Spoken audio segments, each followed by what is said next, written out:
China has warned that ties with the U.S. will likely see new complications, and the only way to maintain a stable relationship is by respecting each other's core interests. Right?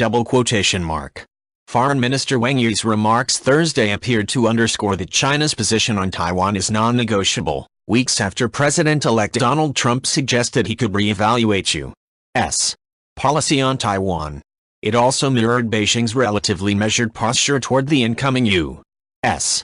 administration despite signs of growing wariness. Wang told the Communist Party mouthpiece, The People's Daily, that China will strive to boost cooperation with the U.S. but he foresaw new, complicated and uncertain factors affecting bilateral relations under the Trump administration.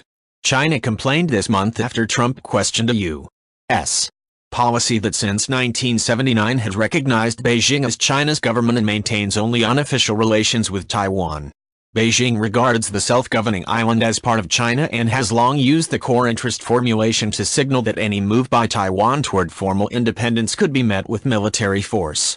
Trump's comments on Taiwan, combined with his accusations that China is manipulating its currency and threats of imposing hefty tariffs against Chinese imports, have rattled relations between the world's two largest economies.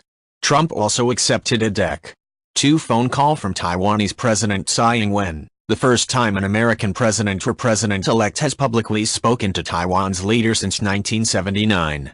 Tsai is planning to transit through the United States next month as part of a visit to Taiwan's diplomatic allies in Central America, according to Taiwanese media reports Thursday. The reports cite Taiwan's Deputy Foreign Minister Javier Hao saying Tsai's team will try to arrange meetings with U.S. senators or representatives. The reports did not say whether she will meet Trump or anyone from his transition team. China has in recent days urged the U.S. not to allow Tsai to transit through the U.S. and to refrain from sending any wrong signal to the Taiwanese independence forces.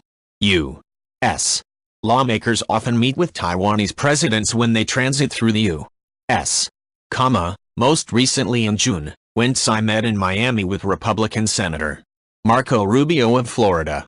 Trump's transition team announced Wednesday that Peter Navarro, who has accused China of effectively waging economic war against the United States, would head a trade policy council inside the White House. Asked by reporters about Trump's appointment of an economist and author whose books include Death by China, Foreign Ministry spokeswoman Hu Chuning said Beijing has been observing the incoming U.S. administration's transition and its policy direction.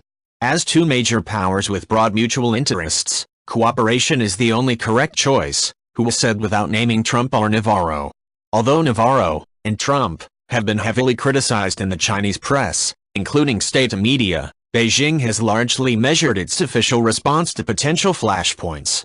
This week, China's military returned a U.S.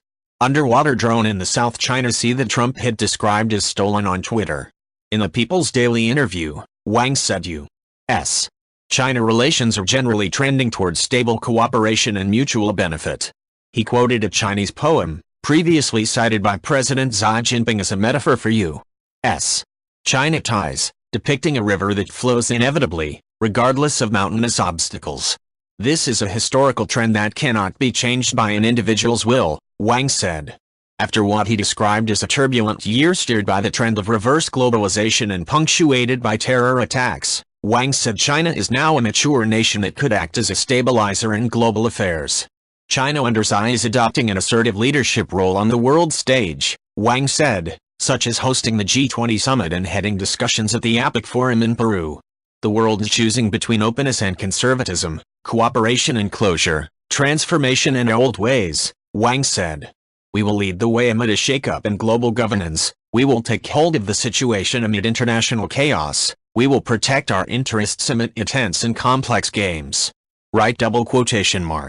If you like this video, please leave a like and subscribe.